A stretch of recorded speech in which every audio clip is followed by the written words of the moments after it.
Hello again, everyone. I hope you're all going okay. Welcome to my backyard. You can see a bit of it here behind me. It actually stretches around behind me. Around the corner there's some grass and some swings and a trampoline.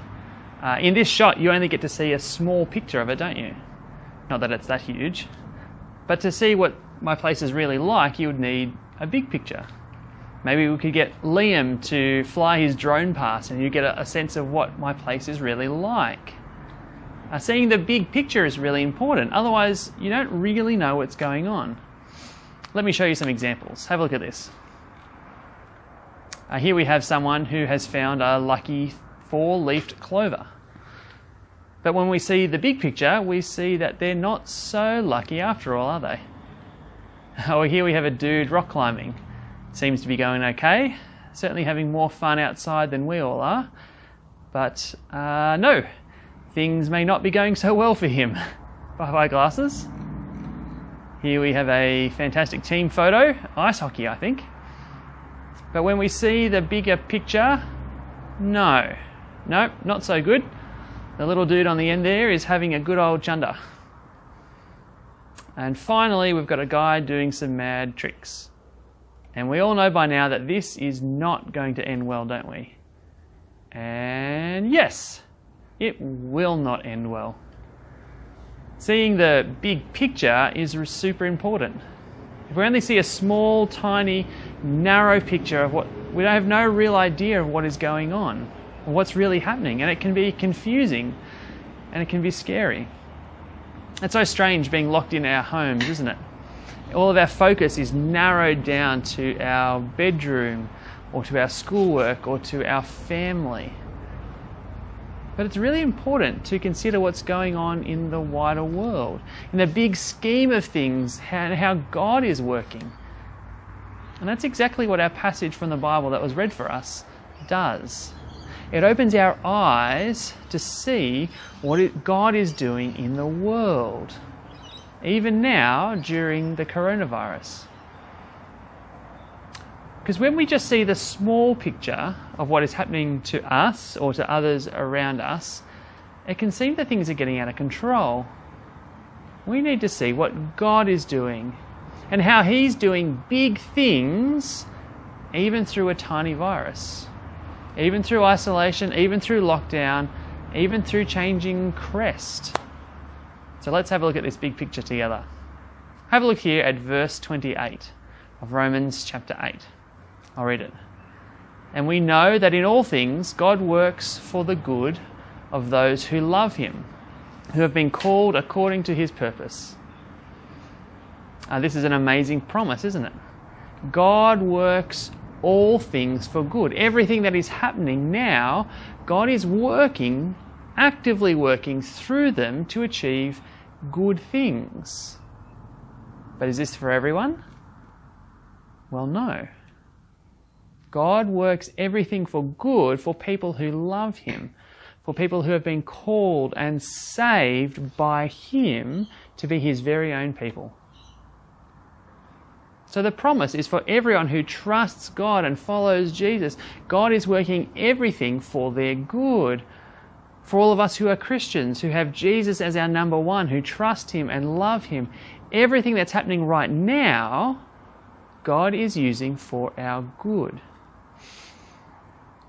So why does it feel so bad?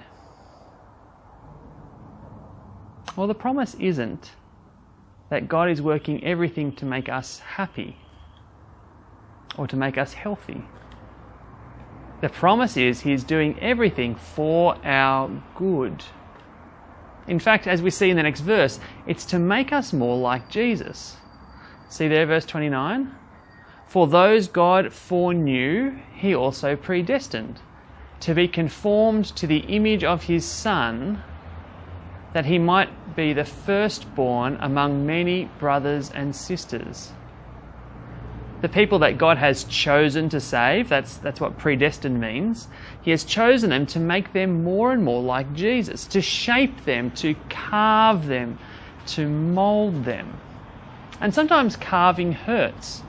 Like someone carving a piece of stone into a statue with a hammer and a chisel. I imagine it hurts the stone, I guess. But God uses the events of our life to carve away things that make us not like Jesus, to carve away our pride, to smash off our arrogance, to break off our self-reliance and our selfishness. He's helping us to trust Him and to obey Him with each hammer strike. And why is He doing this? Well, it's all part of His big plan. His big plan to make us into the brothers and sisters of Jesus. This is the big picture of what is going on in the world. This is the big picture of what is going on right now. It's not the coronavirus. It's not isolation. It's not lockdown. God's just using these things for His big picture plan. In fact, these things, the isolation, the frustration, the fear, these are just one more step on our road to glory. See there in verse 30? And those He predestined, He also called.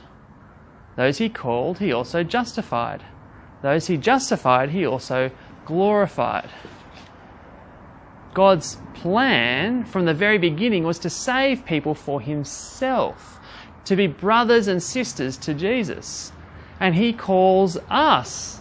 He justifies us, and we're on our way to glory with Him. That's our journey. But this journey is not always fun, is it? In fact, it can hurt. It can be very sad. It's a little bit like eating vegetables.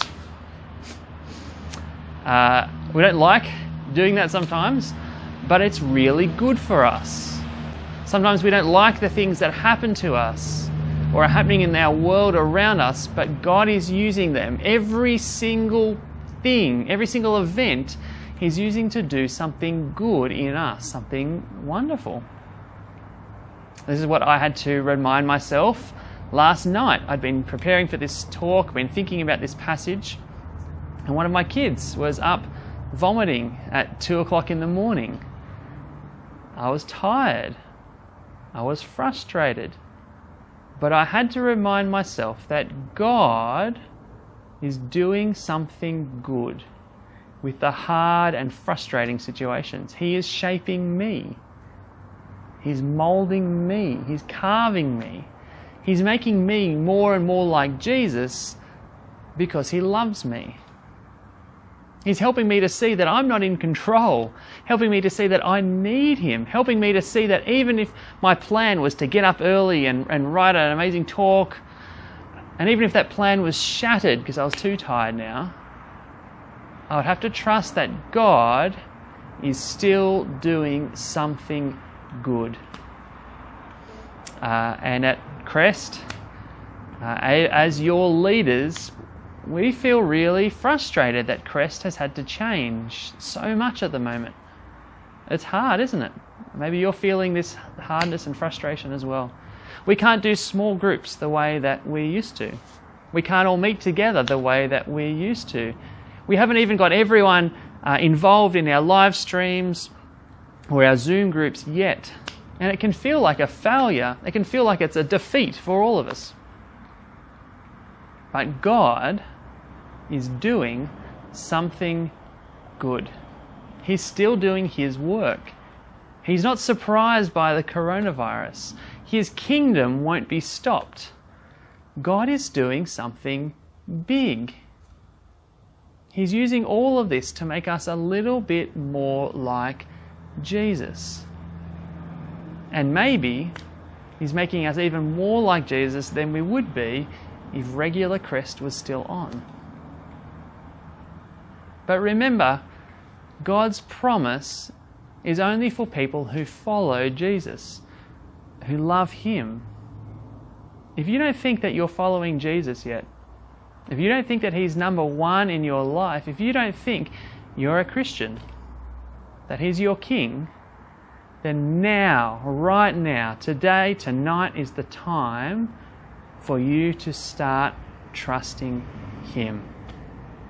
Ask one of your leaders, ask your parents if they're Christians, Get in touch with us, and we'd love to talk to you and help you to start trusting Jesus, because we want this to be true for you. God works all things for the good of those who love him, those who he's called, those who he's saved. God is working good things now in you and in me, even during the coronavirus. Will you pray with me? Heavenly Father, thank you for your word and the great promises that we get. Thank you that you are working good things, even through the hard and sad situations of life. You're shaping us. You're making us more like Jesus because you love us and you want us to be part of your family. You want to knock away our pride and our arrogance and our self-reliance and help us to trust you more deeply. We pray for any of us who don't yet know you, that you will show us who you are. For those of us who are trusting you, please keep our eyes fixed on Jesus. And help us to remember that through the sad and hard times, you are doing your good work and you will never be beaten. Amen.